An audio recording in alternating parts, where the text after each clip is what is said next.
Today, we're going to talk about how to become more present and mindful in this 90-mile-a-minute world we're living in. Hey, it's Cheryl Sitz, here with another episode of Exploring Possibilities. We broadcast our entire library of shows through journeyofpossibilities.com, and our new episodes are published out through Apple Podcast, Google Play, Stitcher, Castbox FM, and youtube.com/Cheryl Sitz. And we will be with Darren Cockburn in just a moment. I've been a broadcasting professional for 30 years now, and Mario's been in IT, well, a couple of years longer than that. So together there's a lot that we can do to help you get your message out and reach more people. I'm passionate about audio, and there's ways that I can help you get your message in audio, either recording it for you, we can have a conversation together, and then you can post that on your website and give people a broader understanding of what you do. Then Mario's got a lot of IT magic he can put to it as well. Mario, tell us some more. What can we do for them? Well, that's the beautiful thing about who we are. It's like we actually have the capability to put you on the internet in every way. I mean, we can put you on Instagram, we can put you on Facebook, we can put you on YouTube and give you some pointers of how to do it. I had somebody the other day say, well, I've never done a YouTube Live. I don't know how to do it. We can teach them that. Yes, definitely. That's one of the things because the way you and I work, we like to empower everybody. So rather than them relying on us, I mean, we can do that for them for the first few ones. But we really want you to take charge of it, and you can see what all is involved. We do it with our energy work, we do it with our coaching, and we do it with our online skills. We empower you to reach more people and make a bigger difference. Contact us, CherylSitz.com and MarioRosales.com. Darren Cockburn is the founder of Mindfulness Online Training, which can be found at mindfulnessonlinetraining.org, and he has studied meditation and mindfulness for 20 years from a host of teachers and religions, going on to help thousands find happiness and freedom through mindfulness and meditation practices. He does this with his coaching, training, music, and he's written 2 books. Today we'll be exploring his Inner Traditions publication entitled Living a Life of Harmony, 7 Guidelines for Cultivating Peace and Kindness. Passionate about guiding people to live in this present moment, he also brings that same degree of awareness to businesses and corporate consulting. Darren Cockburn now joins us from England. Hi, Darren. Hey there, Cheryl. Nice to connect with you. Oh, it's so good to have you on the show. Thank you for making time. Time is probably something that you have a different perspective on since you're a meditation coach, isn't it? Well, when I was listening to you just then, I let go of time because I find your voice to be really pleasurable. The tone of your voice, I can understand why you've been broadcasting for so long and why you do so well at what you do, because your voice is just divine. So I was just mindfully enjoying that, really. Well, thank you. So time disappeared. Yeah. That's delightful. I appreciate that. And I appreciate your book because, you know, as you just expressed, so much of life we miss if we're not living in this moment. And how much of our lives are we not living in this moment? We're in what happened yesterday, what we're worried about happening tomorrow or not happening. It's kind of a challenge to be mindful in this world. It's very difficult, and it seems to be normal for people to be lost in their thoughts. And obviously when you're lost in your thoughts, it's either about the past or about the future. And what tends to happen when you get lost in your thoughts is that your thinking becomes unskillful. And then what comes out flows from the thoughts quite often is then unskillful communication and action. But when you're mindful and when you're in the moment and when the awareness is there, skillfulness comes out of that. Positive thoughts, skillful communication, skillful action, which is wise and which is kind. And then life is much more harmonious and straightforward. So what I am trying to do with my teachings is to shift people from being lost in thought to being more present and in the moment. And obviously I'm practicing that myself because I always make it quite clear to people that I've not perfected this. I'm definitely not enlightened. And I would go as far to say that most of the time I'm lost in my thoughts. But I'm aware that that's the case, and I'm working on it. And that's really what it's all about. It's definitely a practice. Yes. Yes, and I can tell as I meet someone whether they're in that practice or out of that practice. And it reflects back to me whether I'm in my practice or out of my practice. So it's funny how that works.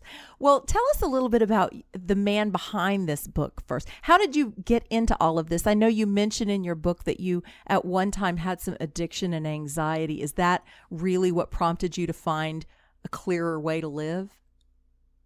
Yeah, it was. I was finding it difficult, struggling with work-life balance and, the demands of life, which, most people face these days, and the challenges of building a career and paying for a home and looking after my family and all those kind of things. And I was aware enough to realize that my mind was very stressed and busy a lot of the time, and I knew that I needed to do something about it.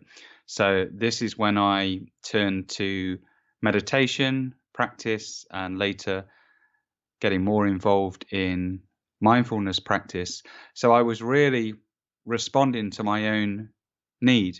And this is why I'm able to teach it the way that I do, because I come from a place where I had minimal awareness, to the point where I'm surprised when I look back at my life that something really quite tragic didn't happen. Because I was that unaware, and spiritually speaking, I was that unconscious, that it's it's just it's actually, I'm grateful to be here today and to be able to do what I'm doing, and I'm just so grateful to have found meditation and to have found mindfulness, and to being able to get some space into my mind and some wisdom and kindness into my life, which was just lacking so much when I was lost in thought. And this was for most of my childhood, and also for a significant chunk of my adult life. Yes. And our culture, I think both in England and in the United States, our cultures are not cultures that promote stillness and mindfulness and present moment. We live in racing cultures, and it's really easy for the mind to race right along with it. And so I love that you've mentioned stillness and gratitude and spiritual practices kind of all in just this opening couple of moments that we've been speaking. All of that is kind of the foundation for this, is being still and being grateful and opening ourselves to get away from the busy mind and see what else there might be if we can still that mind. So the number one thing that I hear from people is, I can't meditate because I can't get my mind to be quiet. Do you hear that a lot? Yeah, that people have all sorts of excuses for not meditating, and some people don't understand meditation, and they believe that meditation means that you have to quieten the mind, or the mind has to be peaceful. And that's meditation. And meditation isn't that. Meditation is training the mind, and it's being aware of what the mind's doing. And then optionally, what we can do, if we would like the mind to be quiet, the best thing that we can do is to invite the mind to do that, rather than trying to control it. It's a little bit like if you wanted to go somewhere with a friend. You're going to stand a much better chance that they're going to go with you if you invite them rather than tell them. And the mind's exactly the same. And yeah, people believe that meditation means that you have to be in a certain peaceful state of mind, and everything all has to be quiet, and you're rising up the various states of consciousness. And it's really about, depending on the type of meditation you do, because obviously there's thousands of different types of meditation that you can do, but the mindful meditation, and the meditation that is centered around awareness of your experience, is really just connecting with your awareness and observing what's going on. And what you find when you do that, and you're looking at all the different components of your experience, like your thoughts, you're observing your feelings, bodily sensations, things coming in through the senses.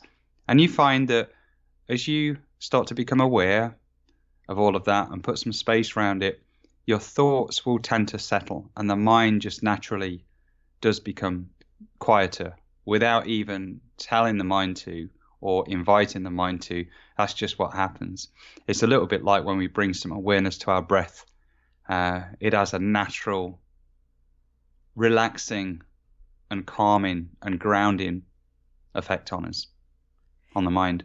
It does. And, I think we would be in a different place if instead of having smoking breaks, cigarette breaks that we used to have historically in business, if we would have had these 10-minute mindfulness breaks. And hopefully we're getting to that place now. We're replacing some of these less beneficial vices with something like just being still for a few moments and breathing through the stress. I was delighted to see that part of your work is with corporate clients and business consultants, because I think nowhere more than business can we get lost easily in the mind and forget that we're a human being and not a computer, right? And to breathe and to manage our stress with our breath and those kinds of things. How have you encountered that in business? How has that worked for you in business clients? Well, in business, effective employees have awareness and they have concentration, and they're also kind and friendly to the people that they work with, both within the organization and to their customers and suppliers. And mindfulness gives you all of that, and it also provides people with resilience.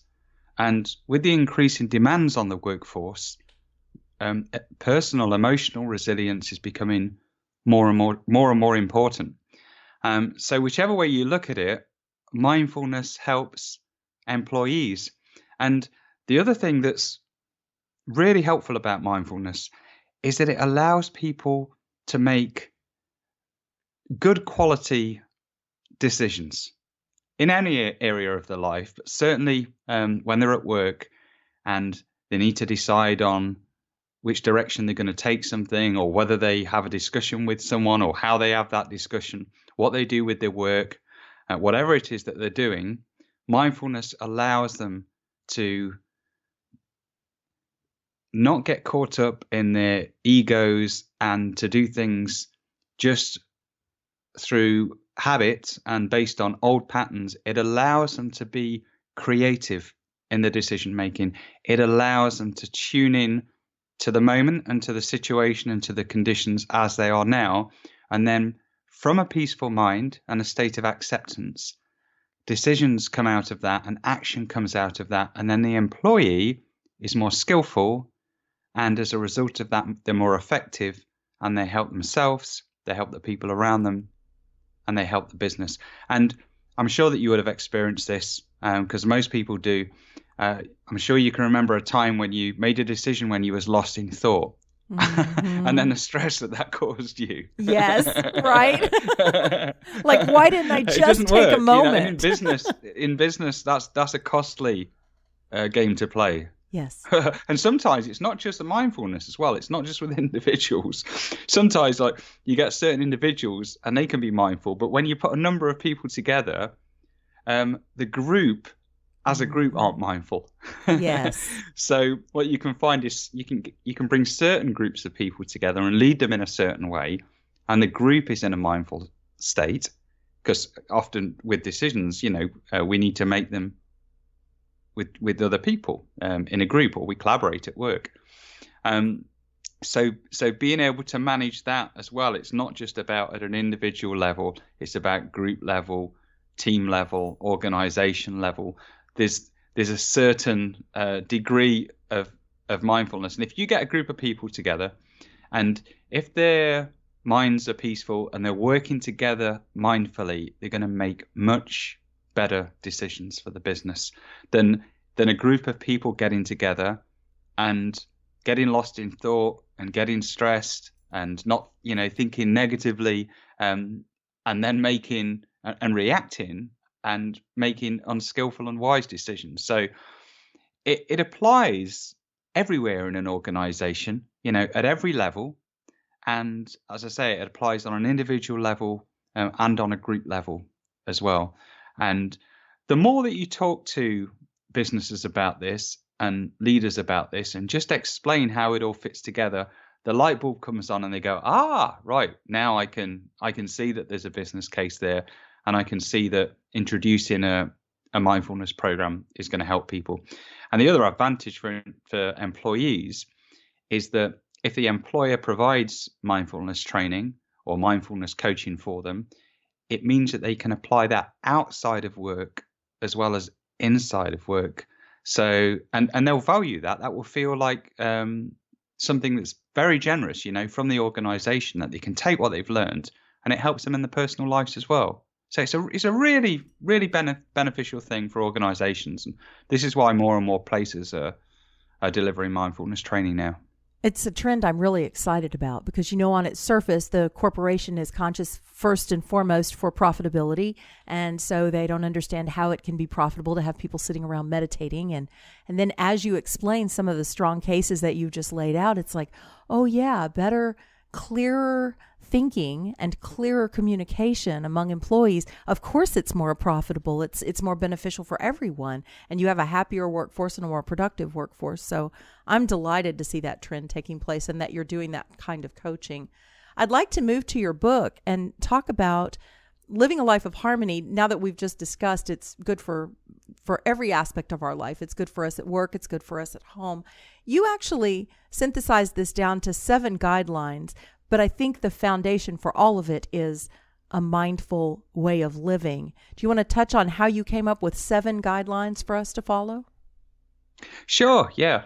I was looking at my own experience, and what I was investigating was that there are certain things that you can do and certain ways that you can behave that lead to more peace and more harmony and more mindfulness. And there are other things that you do and other ways that you can behave that don't. They do quite the opposite. And I've been studying different religions and philosophies, and I've been very interested in the lists. You get lists on personal ethics, like in Christianity, for example. You have the 10 Commandments. You've probably heard of those. In Buddhism, you have Buddhist precepts, and there's similar lists in yoga and in the Quran. So everywhere you look with the religions and philosophies, they offer these guidelines to people. And when you look across them, they have lots of similarities, like be kind and be truthful. And when you do the opposite to what these guidelines recommend, life becomes stressful. And there's a direct correlation with mindfulness. So when you're ethical in your life and you're living in the right way, what you tend to find, or what you do find, is that it's easier to be mindful and the mind becomes more peaceful. But if you go against what most of the religions and philosophies are recommending, and you live your life in an unskillful way, that causes stress in the mind and the body. So, and I don't know how this works, but somehow the universe that we're in and this physical realm that we're in has got some intelligence behind it, which are like rules of the game. And if you follow them, you get on all right and life's harmonious. And if you don't follow them, you have a difficult time and it's stressful. So what I did was I looked at these different lists and I looked at my own experience and also came up with some of my own insights, and I synthesized all of that together to produce a list of guidelines which are straightforward to understand, with some techniques and practices so people can follow them. And as a result of that, they're going to experience more peace and more harmony and more happiness. And this is something that I want to mention about a lot of mindfulness courses. You go on a lot of mindfulness courses and they might teach you meditation, and you may be doing things like body scans and explaining the benefits of mindfulness and all of that. But someone can go on one of those mindfulness courses and do all the practices, but if they are living unskillfully, they won't be mindful. Yes. And also the reverse of that happens. in that even without understanding anything about these lists, if you're mindful, then you do the right thing. So skillfulness flows out of mindfulness, and unskillfulness, as I was saying earlier, flows out of being lost in thought. So our practice really has two parts to it. The first is mindfulness practice. So remembering to be aware, bringing mindfulness into our everyday activities, meditating, and all of that.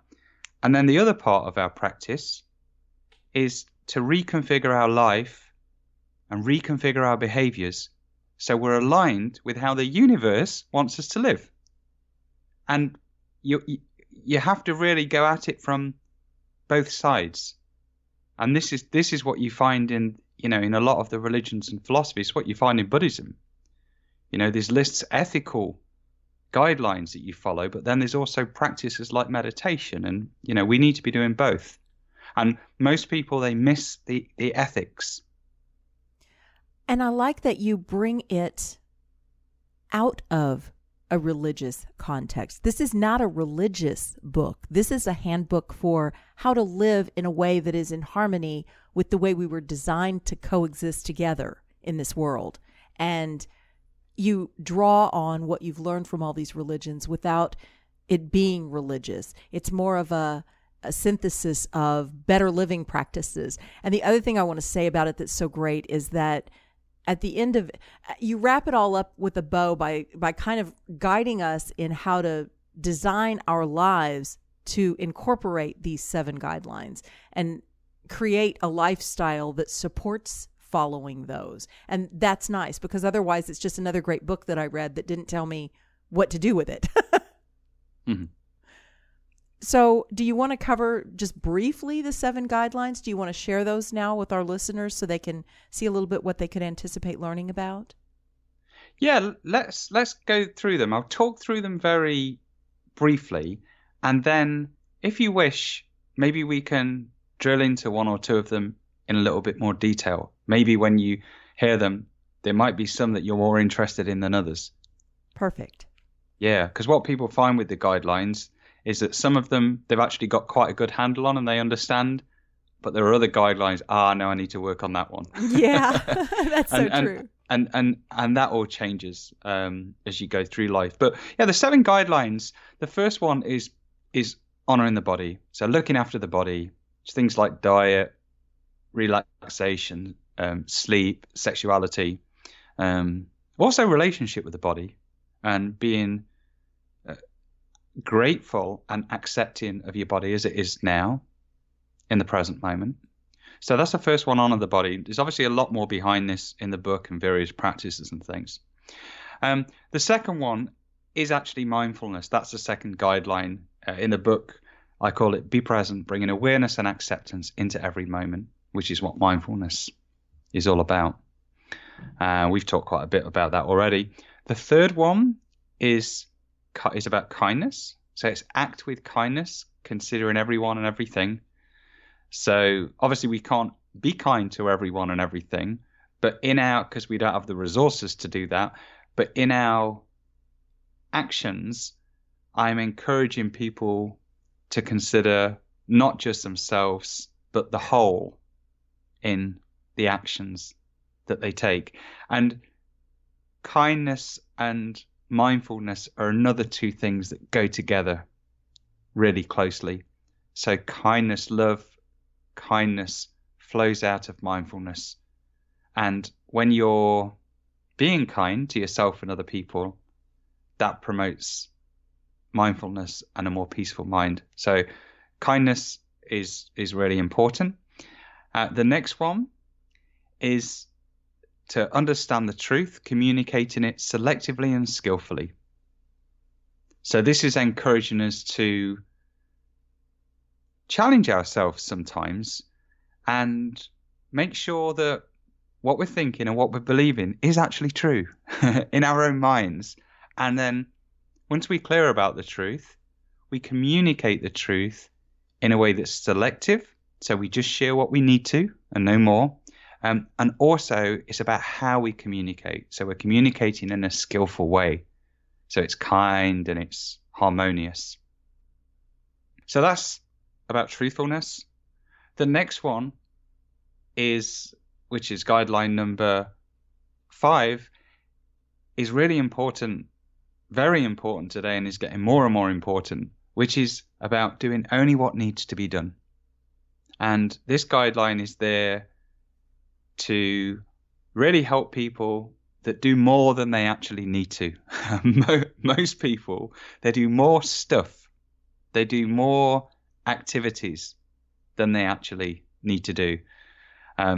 So this is really about simplifying your life and doing less. And then what you do, you can do more mindfully. So that's to do with simplicity. And the next guideline, number 6, is also to do with simplicity, which is harmoniously obtain and retain only what you need.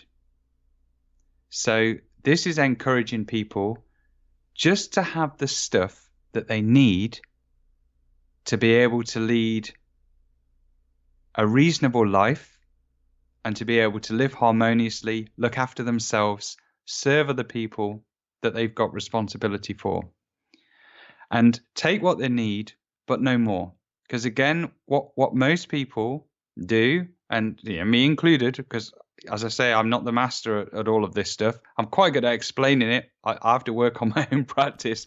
But most of us, we have more stuff than we need. And when we have more stuff than we need, that means that we often have to do more to be able to get the stuff, and we have to do more to be able to maintain this stuff. And it tends to make life more stressful. So I'm encouraging people to simplify and just have what they need in life. And then the final guideline, and this is one that you don't find in many of the religious and philosophical lists because it wasn't applicable at the time. But now, as well as having the physical realm, we have the digital realm. We have the internet.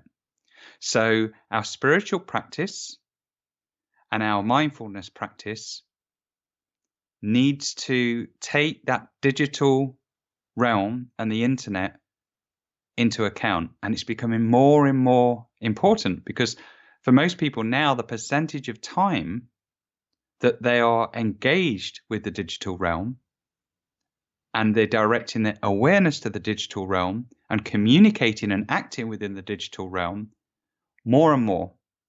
So what I've done in that particular guideline is offer a number of ways that you can use your digital devices consciously. So there's tips there to help you be more mindful, to help you be more kinder, to help you be more skillful when you're using things like your phone and your laptop. And they're the 7 guidelines.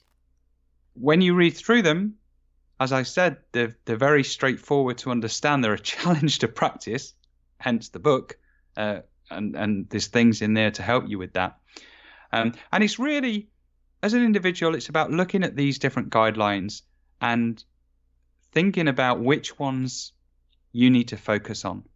And I encourage people not to try and fix everything at once, but take a few things that you think that you need to work on and decide what the next step is going to be there. So when I talk through that, and I hope you don't mind me doing a bit of coaching with you, when I talk through that with you, were there any alarm bells going for you or sirens going, I've got to look at that one. That one really needs some attention. Did that happen? Well, several of those kind of, for me, have rolled into one, and I've been working on them over the last several years, and that's less is more. Do less, own less.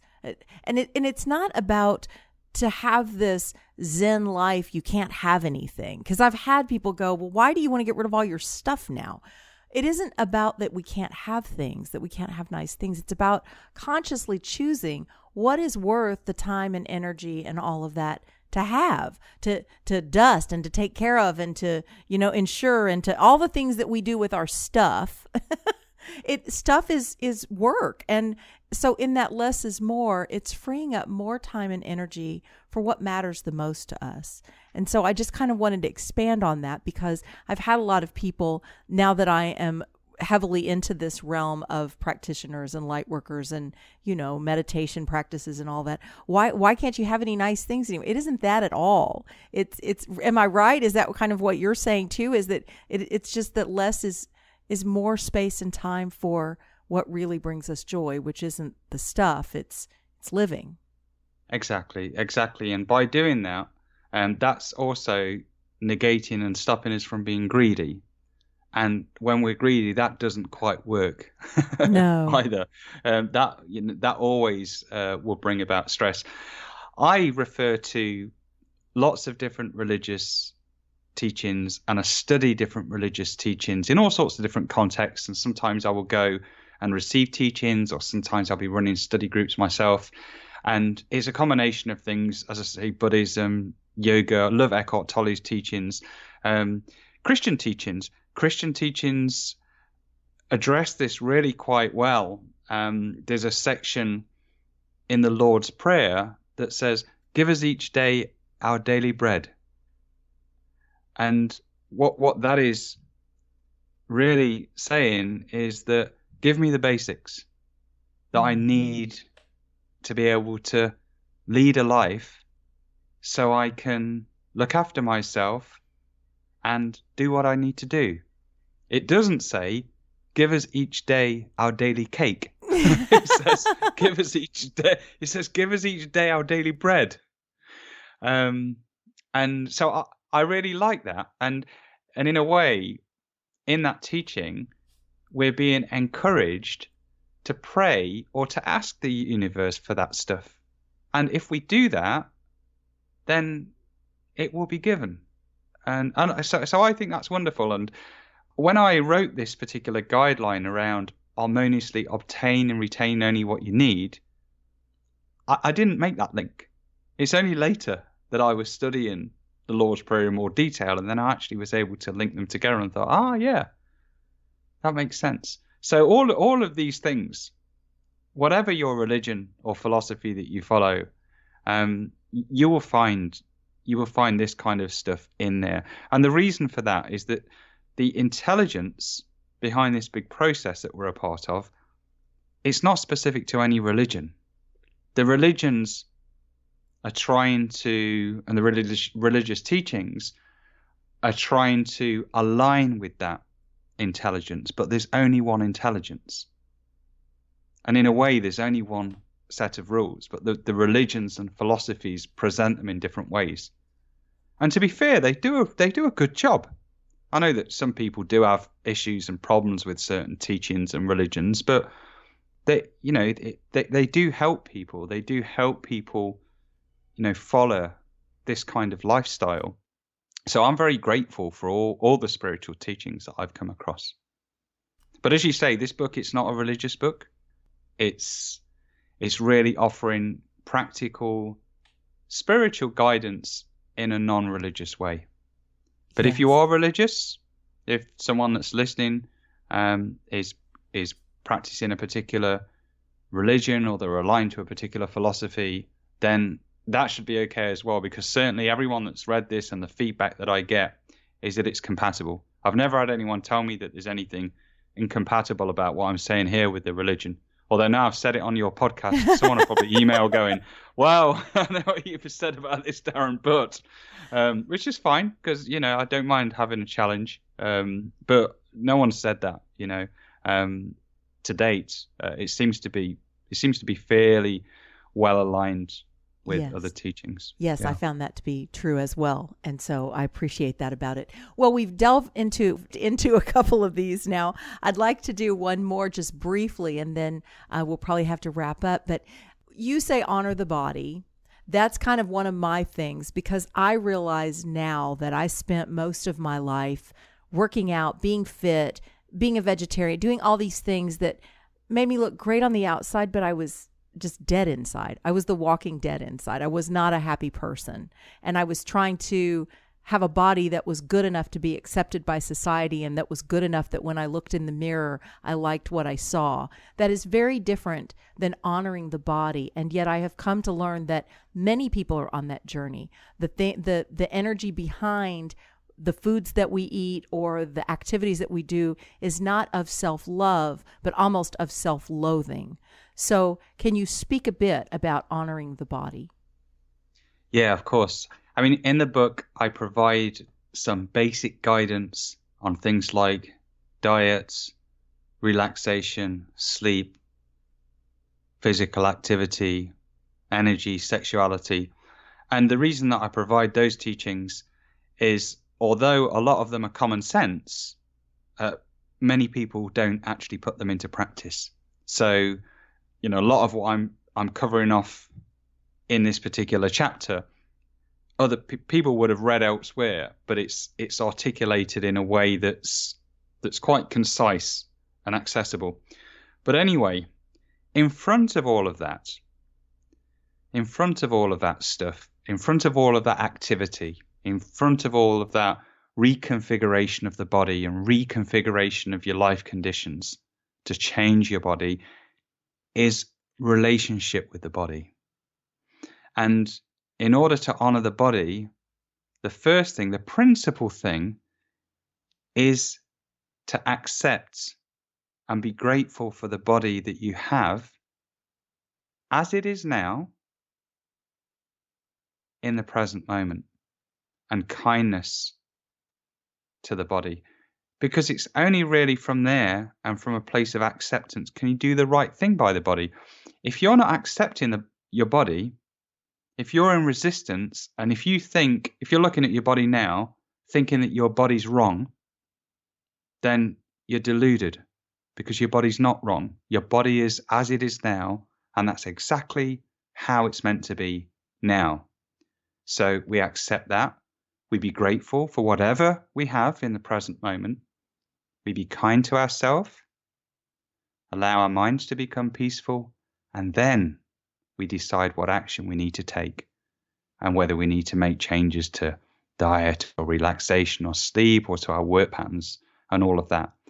But it needs to come from a place of acceptance and love and kindness and gratitude for what the universe or God has given us in this moment.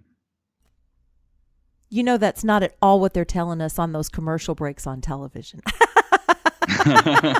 Well, that's an interesting point, because in a lot of the media, and this isn't just the case for these teachings we've been talking about, it's just spiritual practice in general. It's as though you're swimming against a current, in a way, because there are so many challenges in front of us. There are so many things that are trying to push us in the opposite way to which we should be going. And this is why you have to put the effort in. And Yes. even if you're swimming against a current, you can still move forward. And you can move yourself around, and you can find places in the river or in the sea where you can move around the current.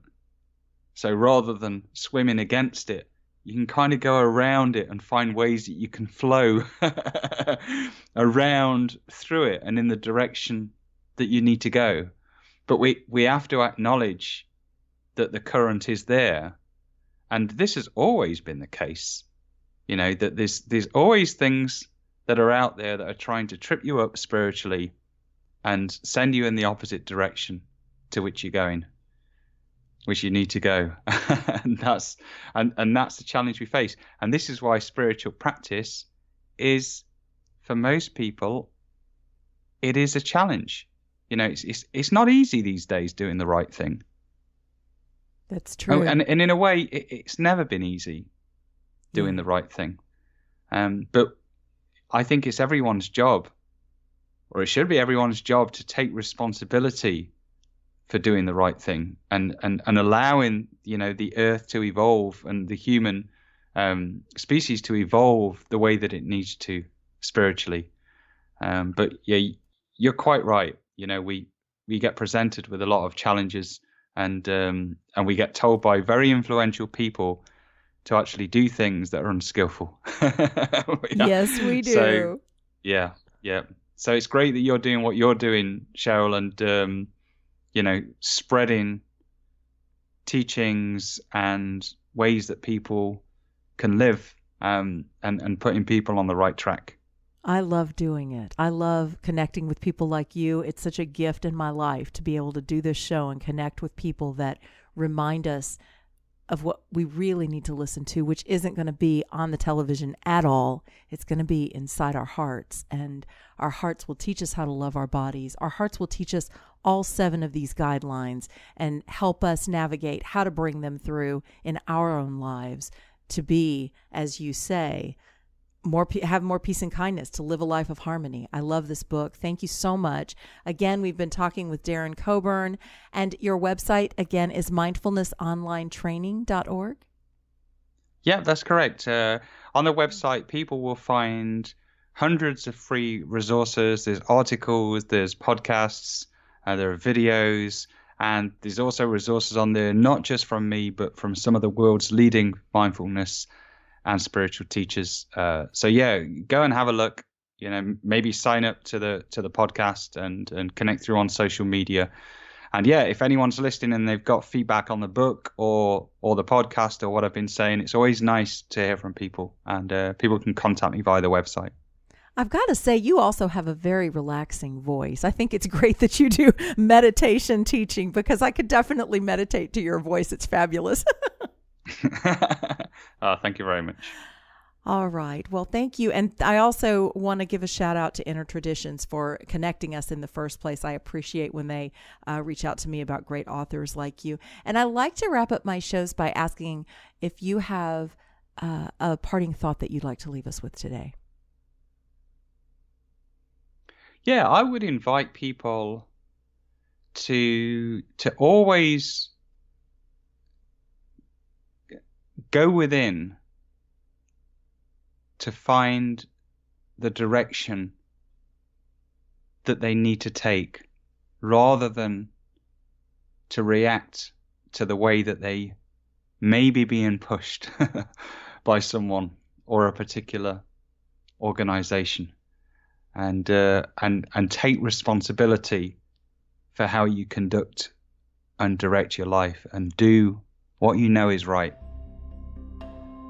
That's great advice. Thank you so much. Darren, it's been a pleasure to speak with you today. Thank you for taking the time to be with us. Okay, my pleasure. Take care. And thank you, listener, for joining us. We'd love to hear what you thought. Share your feedback at journeyofpossibilities.com, and show us a little financial love, too. We always appreciate that. It keeps the show going. You can do that at journeyofpossibilities.com/support. If you can't do that, at least rate us on your favorite player so others will find us. And we'll see you next time on Exploring Possibilities.